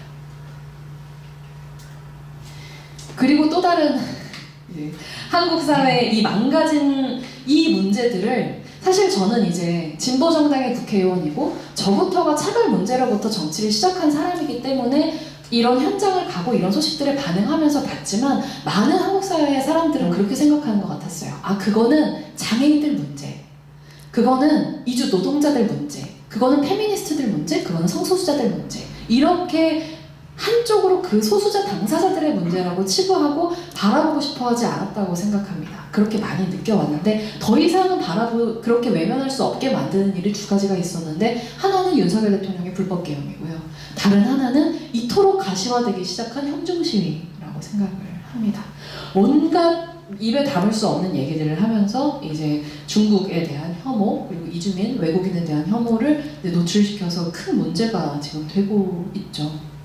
그리고 그런 매번 퀴어 퍼레이드가 일어날 때마다 이제 그 옆에서 일어나는 어마어마한 이제 퀴어 축제를 반대하는 시위들, 이런 것들이 제가 정치인이 되고 나서 마주하게 된 대한민국 사회의 풍경입니다. 이분들도 되게 똑같은 말씀을 하세요. 그 장애인 인권의 문제에 있어서 사랑하기 때문에 차별한다고 말씀하시는 것처럼 사랑하기 때문에 이 동성애를 반대한다라고 말씀하시는 분들이 사실은 훨씬 더 많이 계십니다. 사랑한다 아들 딸들아 돌아와라 라는 얘기를 많이 하십니다. 그리고 정말 눈물을 흘리면서 진심을 호소하시거든요. 저는 그게 가짜라고 생각하지 않습니다. 그래서 차별금지법을 발의하게 된 것은 사실 저한테는 거의 필연적인 일이었어요. 왜냐하면 모든 차별은 연결되어 있다고 느낄 수밖에 없었기 때문입니다. 지금 한국 사회에는 몇몇 개의 개별적인 차별금지법들이 제정되어 있죠. 대표적으로 장애인 차별금지법이 제정되어 있습니다. 근데 이제 우리의 의문은 그거죠. 장애인 차별금지법이 제정이 됐는데 왜 장애인이 계속 차별받는가? 라는 거죠. 왜 일터에서의, 고용에서의 성차별, 고용에서의 연령차별에 관련된 법조항들이 분명히 있는데 왜 계속 일터에서는 연령차별과 성차별이 존재하는가? 이 차별금지법을 함께 추진하기 위해서 애쓰는 사람들의 가설은 이렇습니다. 이 세상에서 부당한 차별이 계속 존재하는 한 그 어떤 차별도 근절되지 않는다는 것이죠. 왜냐하면 그게 뭐 여성이 됐든 아니면 장애가 됐든 아니면 성소수자가 됐든 아니면 노동자가 됐든 그 어떤 이유로든 부당하게 누군가를 차별할 수 있다면, 그렇다면 사실 그 이유가 뭔지는 별로 중요하지 않다는 거죠. 그렇기 때문에 단순한 어떤 개별적인 차별 속성들에 대한, 차별 사유들에 대한 입법을 넘어서서 포괄적으로 대한민국의 헌법이 보장하는 것처럼 그 누구도 부당하게 그 자신이 가지고 있는 어떤 속성들로 인해서 정치, 경제, 사회, 문화의 제 영역에서 차별받지 아니한다라고 하는 것을 명시하는 기본법이 필요하다라고 하는 결론을 내리게 됐었던 것이고, 사실 이 결론이 굉장히 오래된 결론입니다. 최초에 이 법안을 발의하게 된 것은 2007년도에 노무현 정부의 법무부였기 때문이죠. 근데 문제는 이 법안이 그때 발의가 된 상태로 만들어졌으면 좋았을 텐데 안타깝게도 어마어마한 교계와 재계의 반대에 부딪히면서 제대로 제정이 되지 못했다라는 것이죠. 이게 당시에 2007년 10월 22일에 이제 차별금지 법안 저지, 동성애 차별금지 법안 저지 의회 선교연합 긴급 기자회견입니다. 이제 보수 개신교의 원로들이 뭉쳐서 이런 이제 차별금지 법안을 저지하는 의회 선교연합 기자회견이라는 것을 여시고, 동성애에 대한 이제 결코 용납할 수 없는, 도덕적으로 이것은 사회 악이다, 이게 만들어지면은 아무튼 나라가 망한다라고 하는 종류의 얘기를 이때부터 사실은 굉장히 아주 강력하게 제시를 하십니다. 근데 이때에는 교계뿐만 아니라 재계에서도 어마어마하게 이 차별금지법을 공격했어요. 재계에서 이 법안을 반대하는 사유는 학력에 의한 차별은 필요하다는 것이었습니다. 왜냐하면 대한민국 사회는 학벌 사회잖아요. 이 학력과 학벌을 가지고 어마어마한 임금 차별과 직장 내에서의 차별들이 존재했고 그것이 바로 대한민국의 산업 구조 안에 그대로 녹아들어 있었던 것이죠. 이 차별을 해소하게 되면 기업들이 담당해야 되는 부담이 굉장히 높다고 판단했기 때문에 학력에 의한 차별은 존속해야 된다라고 하는 어마어마한 주장이 있었습니다. 근데 최근에는 제게는 교계 뒤에 숨어서 이제 웬만하면 나타나지 않아요. 교계가 워낙 발군으로 이것을 잘 반대하고 계시기 때문에 그렇습니다. 어쨌든 그래서 이러한 반대를 저는 반대의 목소리가 있을 수 있죠. 이미 차별금지법이 제정된 다른 많은 나라들에서도 비슷한 반대가 있었고 하지만 제정이 되고 나서 이렇게 우려했던 일들이 일어나지 않는다는 것을 확인하고 나서 더 이상 그런 종류의 목소리는 없습니다. 하지만 불행하게도 당시의 대한민국의 법무부는 이러한 반대의 목소리에 타협을 하게 됩니다. 그래서 성적 지향 그리고 병력, 이제 그런 아팠던 이 병력이죠. 그리고 출신 국가, 언어, 가족 형태 및 가족 상황, 이거는 뭐 한부모 가정이냐 이런 것들이죠. 그리고 범죄 및 보고 처분의 전력, 이거는 형이 다 끝난 보고 말하자면 전과를 말하는 거죠. 그리고 학력, 이 7개의 사유를 뺀 차별금지법을 발의를 하게 됩니다. 그때부터가 사실은 한국 사회에서의 이 포괄적인 차별금지법이 제대로 만들어지지 않는 오랜 뭐라고 얘기하면 좋을까요? 저는 오디세이아라고 할까요? 오디세이아의 시작입니다. 그렇게 발의된 법무부의 7가지 차별금지 사유가 빠진 이 차별금지법은 차별금지법이 아니라 차별조장법이라고 하는 평가를 받았습니다. 왜냐면 그렇잖아요. 처음에 여러 가지 사유들을 통한 차별금지법을 발의하겠다고 얘기를 했는데 사람들이 반대해서 몇 개를 뺐으니까 그러면 그 뺀 것들에 대해서는 차별해도 된다는 얘기잖아요. 성적 지향에 의한 차별해도 된다는 거잖아요. 금지 안 한다는 거잖아요. 그러면 이게 어떻게 포괄적인 차별금지법이냐, 이거에 대한 차별조장법이지 라고 분노한 시민사회와 정당들이 함께 다시 온전한 차별금지법을 발의합니다. 그게 이제 고 노회찬 의원님이 발의하신 차별금지법이고 하지만 단 한 번도 국회에서 논의되지 않은 상태로 폐기가 됐어요. 그 다음번 국회 2008년에서 2012년까지 18대 국회에서도 차별금지법이 발의됐지만 한 번도 논의되지 못하고 폐기됐습니다. 19대 국회에서도 발의는 됐어요. 여러 사람들이 발의했고 심지어 당시에 김한길 의원님, 당시에 민주당이죠? 민주통합당이었던가요? 근데 그 민주당에서 50명이나 되는 의원님들이 발의를 했는데 문제는 국회에서 그 정도로 많은 정치인들이 이것을 발의를 하면 진짜로 이거는 맘먹고 하겠다는 의미로 하는 거거든요. 근데 그때 이렇게 발의를 해놓으니까 교계에서도 난리가 났죠. 이거 진짜 제동 드는 거다. 이거 막아야 된다. 라고 해서 정말 총력전을 펼쳐가지고 의원님 한 사람 한 사람의 의원실을 찾아가가지고 정말 어마어마한 난리가 벌어졌습니다. 근데 거기에 대한민국의 국회의원들이 한 사람 두 사람씩 굴복하기 시작합니다. 의원님, 우리 교회 목사님이 이거 하면은 낙선운동 하신다고 합니다. 못하겠어요. 하나 둘씩 법안을 철회하기 시작하고 결국에는 선거를 앞두고 안 되겠다고 판단한 이제 이 김한길 의원님 이하 이 법안을 추진하려고 했었던 분들이 이 안에 지금 내로라 하는 정치인들 다 들어가 있거든요. 추미애 의원, 문재인 대통령, 정청래 의원 이런 사람들을 이때 다 공동 발의했던 사람들입니다. 하지만 결국엔 이 법안을 철회했어요. 차별금지법을 제정해야 한다는 목소리를 강하게 냈었던 사람들 입장에서는 너무나 큰 패배였고 이것을 막아내야 한다고 얘기했었던 사람들 입장에서는 너무나 큰 승리의 경험이었습니다. 아, 이렇게 막으면 되는구나. 정치인들을 표를 가지고 이렇게 흔들면 흔들리는구나, 막아지는구나 라고 하는 자신들의 전략에 대한 확신을 얻는 순간이었습니다. 그 이후로부터 벌어졌던 일이 정말 어마어마하게 슬픈 일들입니다. 차별금지법이 철회됐죠. 그 이후에 유승민 당시 의원이 차별금지법이라는 이름은 안 써도 대한민국 사회의 차별 문제 너무 심각하기 때문에 인권 교육을 지원하는 것은 필요하지 않느냐라는 법안을 발의합니다. 이것도 철회됩니다. 이것도 무슨 판 차별금지법이다 라는 이름을 붙이면 철회가 됩니다. 증오 범죄에 대한 통계라도 내보자. 2016년에 발의됐던 법입니다. 철회됩니다.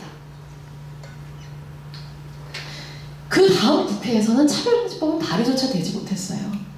그리고 나서 근데 사람들이 차별 문제가 계속 심해지니까 이거에 대해서 뭐라도 조금이라도 해보려고 국가인권위원회법을 일부 개정을 합니다. 여기 굉장히 재밌는 이름들이 있거든요. 조원진 의원님, 조경태 의원님 이런 분들도 차별 문제에 대한 심각성을 인지하고 있었기 때문에 이 인권위법을 조금 강화하는 법안들을 내지만 발의했다가 다 철회됩니다.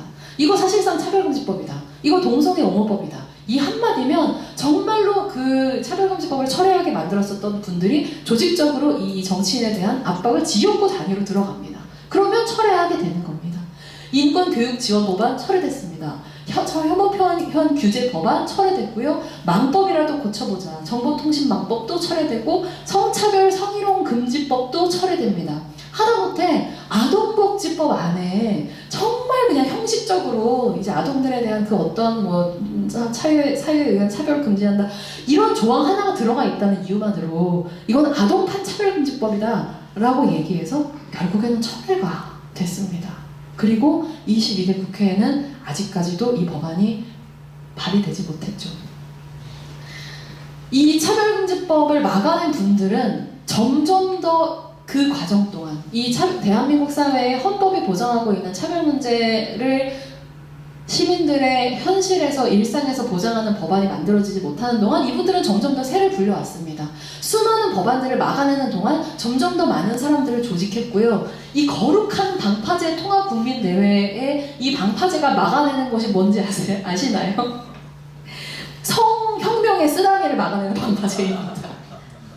이 성혁명의 쓰나미는요, 포괄적 차별금지법과 뭐 그런 여러 가지 성소수자 문제를 이제 진일보시키는 법안들과 대구의 이제 대현동 모스크를 건축하는 것과 이제 이런 것들이 다 이 쓰나미입니다. 이 쓰나미를 막아내는 방파제로서 우리가 조직되어야 하고 큰 집회를 열어야 된다라고 하는 게 이 거룩한 방파제 통합국민대회 준비위원회의 주장입니다. 이것이 곧 12.7 연합 예배로 나아갔고 결국에는 이것이 세이브 코리아 국가 비상기도회로 진전됐습니다. 저는 사람들이 특히나 외신에서 종종 저한테 대한민국 사회의 민주주의 현주소를 물어볼 때가 있었는데 그때마다 고개를 들어서 차별금지법과 페미니즘을 보십시오. 이 두 가지 사안이 한국 사회에서 어떻게 대해지는가가 한국 사회의 민주주의의 현주소입니다. 라고 답을 했었습니다. 저는 계엄이라고 하는 것은 그렇잖아요. 계엄의 요체는 권리의 박탈입니다. 헌법이 보장하고 있는 모든 권리를 대통령이 한마디로 박탈하는 것이죠. 우리는 박탈한 상태로 들어간다라고 하는 것인데 사실 대한민국 사회의 민주주의, 그 권리의 박탈은 한국 사회의 수많은 소수자들의 일상에서는 이미 일어나고 있는 상태였어요. 한국 사회의 민주주의는 성소수자의 일상에서 무너져 있었고 권리를 외치는 장애인들의 일상에서 무너져 있었고 페미니스트처럼 보이는 여성들의 일상에서 이미 무너져 있었습니다. 그냥 그 사람들이 그 자신이라는 이유만으로 너무나 쉽게 폭력과 혐오에 노출됐고 대한민국 공권력은 정치는 그것을 보호하지 않았어요. 근데 그때는 그건 그 사람들의 문제라고 생각했죠. 하지만 모두에게 보장되어 있는 인권은 우리의 헌법이 보장하는 권리는 똑같은 거잖아요. 이 사람들께 무너져 있는 순간 우리 것도 이미 무너져 있는 거나 마찬가지인 거죠. 가장 취약한 사람들의 권리부터 툭툭 건드리면서 무너뜨려 오기 시작했던 이분들이 그래? 그럼 무너뜨릴 수 있네 라면서 계엄에 동조하게 된 거 저는 너무나 자연스러운 일이라고 생각합니다. 맨날 성소수자 반대 집회에서 보던 분들이 계엄 옹호 집회에 나와 계시는 거예요. 저는 너무 익숙한 분들입니다. 근데 그때는 여기에서 민주주의가 무너지고 있어요 라고 얘기해도 듣지 않던 많은 사람들이 이제는 자각하고 있습니다. 가장 취약한 사람들의 권리가 무너지는 것을 방치한 대가가 어떻게 모두의 권리에 대한 박탈로 돌아오는지에 대해서 저는 아주 빠르게 우리가 다행히 학습하고 있다고 생각을 해요. 근데 이분들은 주장을 하십니다. 이 법이 왜 국가와 사회를 무너뜨리는가? 왜 자유를 무너뜨리는가? 차별금지법이 인간을 단죄하고 처벌하기 때문에 목사님을 처벌하기 때문에 목사님이 교회에서 동성애는 죄라고 설교하면 잡아가기 때문에 안 된다 라는 방식으로 얘기를 하시거든요. 이렇게 조직화를 하십니다. 근데 저는 이제 오늘의 아주 중요한 주제로 돌아가고 싶어요. 과연 차별금지법이 그리고 있는 인간상이 어떤 것인가? 어떠한 인간을 죄인으로 규정하고 그 죄인을 단죄하고 처벌하는 것인가? 그것이 정말로 차별금지법이 간주하고 있는 인간상인가? 절대 그렇지 않다는 말씀을 드리고 싶습니다. 차별금지법이 상정하고 있는 인간의 상은 끝없이 변화하면서 성숙해가는 가능성의 존재로서의 인간입니다. 차별이 범죄라고 했다면 형법을 개정했을 거예요. 그리고 많은 처벌 조항들을 뒀을 겁니다. 그런데 이 차별금지법이라고 하는 것이 만들어져 있는 이 패턴은요, 차별이라는 것은 학습의 영역에 있다라고 하는 전제입니다. 왜냐하면 절도라든지 살인이라든지 이런 것들은 지금도 범죄고 100년 전에도 1000년 전에도 1000년 전에도 범죄였거든요. 그런데 노키즈존 같은 거는 옛날에는 당연한 문화였지만 지금은 사람들이 차별이라고 인식하는 사람들이 늘어나고 있습니다. 왜냐하면 그만큼 사회가 성숙하고 발전했기 때문이죠. 상대적으로 차별받고 혐오당하는 사람들의 목소리가 작은 사회에서는 이 사람들의 삶의 경험, 이런 삶을 살아가는 것이 과연 어떤 것인지에 대해서 대다수 그것을 살지 않는 사람들이 알 수 있는 기회 자체가 없습니다. 그렇기 때문에 이 사회가 그냥 이 차별이 존속한 상태로 계속 구조화되고 나아가게 되는 거죠. 하지만 그럼에도 불구하고 여러분 같은 수많은 선배 세대, 그리고 지금은 돌아가시고 없는 그 이전의 인류들의 노력에 의해서 저는 사람들이 점점 더 서로를 이해하는 방향으로 그래도 발전해 왔다고 생각합니다. 차별받던 사람들의 경험을 이해하게 되고 공감하게 되면 더 이상 그러지 말자라고 하는 약속들로 나아가게 되잖아요. 세계인권선언이라고 하는 것은 2차 대전이 없었으면 가질 수 없었던 선언입니다. 한 인간이 다른 인간보다 본질적으로 우월하다고 하는 사상이 팽배할 때 얼마나 끔찍한 일이 일어날 수 있는지가 저는 나치즘이 우리에게 보여준 것, 2차 대전이 보여준 것이었다고 생각하고, 그 2차 대전의 끔찍함 위에서 인류가 반성을 한 반성문이 세계인권선언이죠. 모든 인류는 동등하게 존엄하다라고 하는 약속이에요. 그 정신에서 우리가 우리의 폭력을 반성할 수 있고, 우리가 저질러온 차별을 지금까지는 몰라서 차별해 왔지만, 하지만 우리는 이것을 알고 더 나은 방향으로 나아갈 수 있다라고 하는 것을 전제로 해서 차별금지법은 국가인권위원회가 에다가 이제 말하자면 그런 거잖아요. 제가 신부님한테 막 차별을 했어요. 차별인 줄 모르고 차별을 막 했습니다. 근데 신부님이 인권위원회에다가 저 차별받은 것 같아요 라고 진정을 합니다. 그러면 인권위원회가 저한테 물어봐요. 너 차별했니? 무슨 일이 있었니? 라고 얘기를 해요. 그러면 제가 이러저러 해가지고 저 차별 안 했는데요? 라고 하면 이 두 가지의 주장을 비교를 해가지고 인권위원회가 보기에 이게 차별이 맞으면 저한테 시정 권고를 합니다. 근데 되게 친절하게 설명해줘요. 제가 이해할 수 있게. 이거 이러저러 해가지고 차별이니까 하지 마세요 라고 권고하거든요. 그게 현행법입니다. 근데 권고는 권고잖아요. 좋은 말로 타이르고 가르쳐줬는데 한국 사회가 어디 권고를 듣는 사회인가요? 안 듣죠. 무시합니다.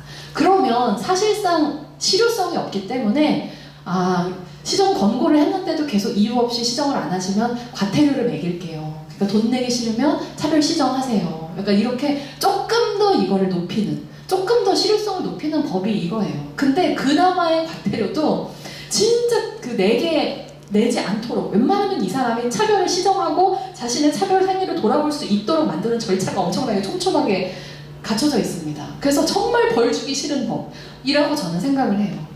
대신에 사람들의 변화를, 이제는 우리가 함께 살아가는, 이렇게 다양한 사람들이 함께 살아가는 점점 더 다원화될 이 사회 속에서 우리가 함께 살아가려면 나와 같지 않은 사람들의 경험을 이해할 수 있어야 되고 그 사람들을 차별하지 말아야 됩니다를 제발 학습해 주세요 라고 하는 내용의 법입니다.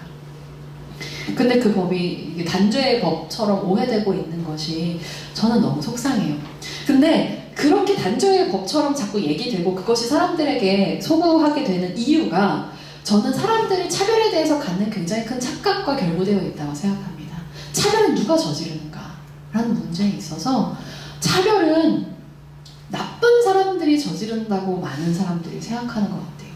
그런데 제가 살면서 보아온 수많은 차별들은 착한 사람들, 좋은 사람들, 자기를 훌륭하다고 생각하는 사람들, 자기가 다른 사람들보다 낫다고 생각하는 사람들이 대부분의 제가 겪어왔었던 차별들을 저질러 왔습니다.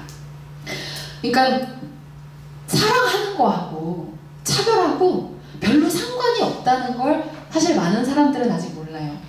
특히나 저는 이제 장애 가족이기 때문에 장애 가족들과 부모님들하고 많이 만나서 얘기를 해보면 사랑의 이름으로 저지르는 어마어마한 차별들이 있습니다. 그런데 이제 그것들에 대해서 감히 지적을 못하는 거죠. 저 부모가 저 자식을 제일 사랑하는데, 근데 그렇게 해서 극단적으로 일어나는 행위가 부모가 자식을 죽이고 자기도 죽는 행위들이죠. 자식은 살고 싶었습니다. 자식은 죽여달라고 말한 적이 없어요. 장애를 가지고 살아가는 것이 불행할지언정 죽고 싶다고 얘기한 적은 없습니다. 그러나 나를 끔찍하게 사랑하던 부모가 더 이상은 이렇게 살아갈 수 없다는 좌절에 빠지는 순간 나를 죽이고 스스로도 목숨을 끊는 이런 일들이 저는 사랑이 저지르는 가장 높은 강도의 폭력이라고 생각을 합니다. 착한 사람들, 좋은 사람들, 훌륭한 사람들, 우월한 사람들이 큰 사랑을 가지고 혹은 큰 선의를 가지고 어마어마한 폭력을 저질러 왔던 것이 인류의 역사이고 지금 우리 사회 곳곳에서 일어나고 있는 일들이라는 것을 저는 우리가 충분히 인지하고 있지 못하기 때문에, 나는 좋은 사람이기 때문에 차별을 저지르지 않는다고 생각하기 때문에 누군가가 나의 차별을 지적하는 것을 참을 수 없어진다고 생각합니다. 나는 차별을 할 리가 없잖아. 내가 이렇게 좋은 사람인데, 내가 이렇게 사랑하는데 내가 어떻게 차별할 수 있어? 라고 하는 그 인식에서 저는 정말 많은 비극적인 일들이 일어난다고 생각합니다. 히틀러는 유대인이 조국의 등에 칼을 꽂았다고 얘기했습니다. 그리고 나서 나치당을 만들었고, 그 나치당에서는 생명이라고 하는 것을 도덕적이고 종교적인 차원에서 볼 때 병약한 자손이 태어나는 걸 막아야 되기 때문에 장애인을 말살했습니다. 우월한 유전자로 아리아 민족을 남겨야 하기 때문에 장애인을 체계적으로 제거했고, 그 장애인들을 체계적으로 제거한 기술로 유대인들을 제거했습니다. 다른 종류의 인간들을 학살했어요. 그리고 이 사람들은 굉장히 훌륭한 일을 하고 있다고 생각했습니다. 자기가 악당이라고 생각 안 했어요. 이분들도 마찬가지입니다. 윤석열 대통령은 반국가 세력으로부터 대한민국을 지키기 위한 용단으로서 자기 입장에서는 어마어마한 구국의 결단을 내린 겁니다. 우리가 보기엔 전혀 아니지만요. 현중 시위하는 사람들도 마찬가지예요. 지금 대한민국의 피해자입니다. 이분들의 입장에서는 중국인들이 우리를 폭행하고 정보를 해킹하고 장기를 뜯어가기 때문에 이 상황에서 나서야 된다고 하는 어마어마한 정의감의 발로로 이것을 하고 있다고 주장합니다. 절대 자기들이 악당이라고 생각하지 않아요. 그러면서 서슴지 않고 혐오와 차별과 폭력을 자행하고 있습니다. 자기들이 훌륭한 사람이라고 생각하는 사람들이 차별과 혐오를 저지릅니다. 자기 자신을 돌아보지 않고 확신에 찬 사람들이, 확신에 찬 훌륭한 사람들, 확신에 찬 좋은 사람들이 저는 가장 많은 차별의 문제를 일으키고 있다고 생각해요. 그리고 이거는 엄청 그것을 어떤 적나라하게 보여주는 하나의 사료인데요. 조선 헌병대 사령부에서 극비리에 책을 한 권 썼는데, 일제강점기에 조선 동포에 대한 내진 반성 자록이라는 책을 썼어요. 너무 재밌죠. 헌병대는 조선인을 탄압하고 차별하는 조직이었던 것 같은데, 헌병대 사령관이 부임해가지고 비밀리로 일본인이 한국에서 저지른 조선인 차별 사례를 조사해오라고 한 거예요. 그래서 조사를 해보니까 막 이런 사례가 있습니다. 일본인이라고 생각해서 공손히 이발한 후에 조선인이라는 걸 알고 모욕하다. 조선인은 더럽고 이가 있다면서 앉은 자리를 청소하라고 명하다. 화자라는 소리에 달려갔지만 조선인 집이라는 걸 알고 되돌아오다. 생사를 오가는 임산부에게 성금 안 주면 왕진할 수 없다는 의사. 막 이런 어마어마한 차별 사례를 막 이렇게 조사를 해오고, 이런 부끄러운 일을 하면 안 된다고 적습니다. 너무 신기하잖아요. 이 사람이 왜 이런 작업을 했지? 이 의문은 머리말을 보면 풀립니다. 서문을 보면요, 굳이 일본인의 비행을 폭로하는 거는 나쁜 뜻이 있어서가 아니라 일본과 조선이 모두 융화 이상의 깊은 뜻에 보답해 주었으면 하는 바람. 즉, 조선을 더 잘 지배하기 위해서 조선인을 노골적으로 차별하지 마! 라고 하는 작업이었던 겁니다. 더 잘 차별하기 위해서 눈에 보이는 차별은 조금 하지 마! 라고 하는 이 역설. 이 이와사 로크로라고 하는 조선 헌병대 사령관의 문체를 보면 정말 약간 구역질이 날 정도로 겸손하거든요. 정말 훌륭한 인간입니다. 자기 자신을 훌륭한 인간이라고 생각하고 그 겸손을 유지하면서 천황이 정말 따뜻하게 조선인을 대해주면 조선인들은 알아서 복종할 것이다 라고 하는 생각을 가지고 있어요. 그러면서 이 차별을 금지해야 된다는 너무나 모순적인 주장을 합니다. 엄청나게 훌륭한 사람이라고 자기를 생각하는 사람들이 정말로 모순 속에 어떤 종류의 차별을 저지르는지를 보여줄 수 있다는 것이 저는 이 책의 존재라고 생각했어요. 정말로 조선인들을 존중한다면 무력으로 지배할 수는 없겠죠. 그런데 그러한 아주 가장 강도 높은 종류의 차별을 하면서 작은 차별들을 해소하자. 그래야 알아서 이미 진정한 조선인들은 빈부, 귀천, 남녀노소 관계없이 나라에 충성하는 선행 미덕을 실천한다 라는 주장을 하는 이 모습, 이것이 저는 차별이라고 하는 인간 사회에 발생하는 현상을 이해하는 핵심이라고 생각합니다. 차별은 훌륭한 사람들이 저지릅니다. 자기가 저지르는 이 모순을 돌아보거나 계속 나아져야 한다는 것을 성찰하지 못하는 훌륭한 사람들이 저지릅니다. 그래서 저는 묻고 싶어요. 불평등과 차별이 구조화되어 있는 이 사회 자체가 이미 부조리한데, 이 사회 자체가 구성되어 있는 원리 안에 불평등과 차별이 이미 내재되어 있는데, 이 안에 완벽하게 도덕적인 차별로부터 무결한 개인은 존재할 수 있는 것인가? 당연히 그럴 수는 없다고 생각합니다. 저부터도 그래요. 제가 차별금지법을 막 제정해야 된다고 얘기하고 발의하고 이러니까 청소년들이 저한테 가끔 물어볼 때가 있어요.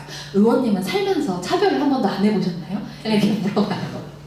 그러면은 제가 부끄러워하면서 이제 제가 살아온 얘기를 해줍니다. 제가 여기까지 오게 된 거는 내가 얼마나 사랑하면서 동시에 얼마나 차별해왔는지를 깨달아서 그 부끄러움을 갚기 위해서 사실은 여기까지 온 거라고. 저도 매일매일 잘못을 저지릅니다. 수많은 차별들을 하고 그것을 부끄러워하면서 어떻게 하면 더 나은 인간이 될 수 있을까. 전 차별금지법이 제정돼도 대한민국 사회에 차별이 사라지지 않을 거라고 생각합니다. 온갖 종류의 새로운 차별들이 오겠죠. 만약에 외계인과 공존하는 시대가 오게 된다면 외계인 차별 문제에 대해서 얘기하게 될 거라고 생각합니다. 인간은 그런 존재니까요. 범주화하고 다른 존재를 두려워하고 그 두려운 존재에 대해서 폭력을 가하는 존재니까요. 하지만 동시에 그런 자기 자신을 부끄러워하고 성찰하면서 더 나은 존재가 되기 위해서 애쓰는 존재이기도 합니다. 그런 우리의 노력을 더 잘 구조화하기 위한 제도와 문화가 필요하다고 생각하는 것 뿐입니다. 그럼 이제 마지막으로 AI의 답변을 공유드릴게요. 누군가를 엄청나게 사랑하면서 동시에 엄청나게 차별하는 게 가능한가요? 라고 했더니 네, 이제 어떤 걸 말씀하시는지 알겠어요. 사랑하면서 차별할 수 있는가? 깊은 애정과 깊은 차별이 한 사람 안에 공존할 수 있는가를 묻고 계신 거죠? 좀 이렇게 똑똑합니까? 이건 정말 근원적이고 인간적인 질문이에요. 가능합니다. 그리고 실제로 자주 일어납니다. 그게 우리가 사는 세계의 모순이기도 해요. 전 정말 무서웠습니다. 답변을 보면서. 일단 사랑과 권력은 다른 층위에 있다는 겁니다. 사랑은 감정이고 권력은 구조라서 진심으로 사랑하더라도 그 세계가 차별적이라면 그 안에서 얼마든지 차별적인 권력이 작동할 수 있다고 너무 정확하게 얘기를 하는 거예요. 부모가 딸에게 세상 누구보다 널 사랑하지만 여자는 결혼이 우선이지 라고 말할 수 있다는 겁니다. 사랑의 감정은 진짜지만 그 사랑이 이 불평등한 구조를 전혀 벗어나지 못한 채 존재하는 것이 가능하다라고 얘기를 하고, 두 번째로는 사랑은 차별은 감정의 반대말이 아니기 때문에 인식은 하지만 감정적으로는 널 좋아하지만 인식적으로는 너보다 나를 아래로 본다. 정확하게 제가 했었던 사랑이 바로 이 사랑이자 이 인식이었다고 생각을 합니다. 그리고 종종 사랑이 차별을 감추기도 합니다. 이게 다 너를 위해서야. 사랑하니까 간섭하는 거야. 이런 말은 애정처럼 들리지만 실제로는 상대의 주체성을 인정하지 않는 것이고, 그래서 어떤 사랑은 정말 사랑이면서 동시에 차별을 재생산하기도 한다라고 하는 것이 이 놀라운 챗GPT의 답변이었습니다. 그러면서 마지막으로 솔루션까지 제안을 해주더라고요. 정말 인간이 힘내야 된다는 생각을 많이 했습니다. 진짜 평등한 사랑은 감정의 깊이가 아니라 서로를 동등한 존재로 보는 훈련에서 시작된다. 사랑하니까 괜찮아, 사랑하니까 차별 안 해가 아니라 사랑하더라도 내가 가지고 있는 특권, 내가 가지고 있는 편견을 계속 돌아본다로 나아가야 한다는 거죠. 그리고 바로 이것을 위한 제도적 장치가 AI가 아니라, 물론 AI도 상당히 도와준 것 같습니다만, 차별금지법이라는 말씀을 드리고 싶습니다. 저는 아직 차별받고 있지만 말해봐야 나만 다친다고 생각하는 사람들이 우리 사회에 너무 많다고 생각해요. 저도 때로는 그런 마음에 힘이 없는 날 그런 생각을 할 때도 있습니다. 진짜 이제는 쉬고 싶다라는 생각을 할 때도 있어요. 하지만 그럼에도 불구하고 우리가 더 나은 사회로 나아가기 위해서, 우리가 인간으로서 더 나은 사랑을 하면서 살아가기 위해서는 차별받는 사람들의 도움이 필요합니다. 이 사람들의 경험 없이 우리 사회는 온전해질 수 없습니다. 왜냐하면 존재하고 있지만 이 존재하는 사람들의 이야기가 빠져있는 서사를 살아가고 있다고 생각하거든요. 고통받고 차별받고 있는 사람들의 이야기가 온전하게 함께 들릴 때 그래야 저는 우리의 세상이 조금 더 온전함으로 나아갈 수 있다고 생각하고 더 아름다워질 수 있다고 생각합니다. 또 저는 동생을 데리고 나올 때 목표는 하나였어요. 무사히 상냥하고 멋진 할머니가 되고 싶다. 저희 할머니 손에서 이제 커가지고 전 할머니 할아버지들을 정말 좋아하는데 그냥 이유 없이 좋아합니다. 할머니 할아버지를 보면 좋습니다.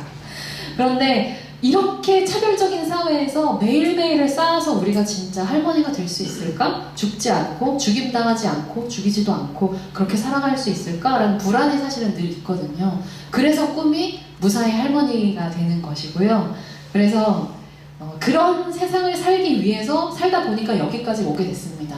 동생이랑 무사히 할머니가 되기 위해서 진보정당의 국회의원을 하면서 이 고생을 해야 되는지는 몰랐어요. 정말. 하지만 그럼에도 불구하고 이게 제 꿈이기 때문에 저는 여기서 여러분과 이렇게 얘기를 나누고 있고요. 요새 근데 정말로 이런 할머니, 할아버지는 없네요 아직. 뭐 중간에 트랜스를 한다면 할아버지가 될 수도 있겠지만 어쨌든 요새는 세상이 좋아서 할머니가 된 우리 자매의 사진을 보여줘 라고 했더니 이렇게 보여줬는데요. 정말로 이런 할머니가 될 수 있을지 궁금해하면서 저는 조금이라도 더 이 사랑하지만 동시에 차별할 수 있는 이 인간 존재의 본성을 직시하면서 여러분과 함께 좀 더 나은 사회를 만들어 가고 싶습니다. 여기까지 들어주셔서 감사합니다.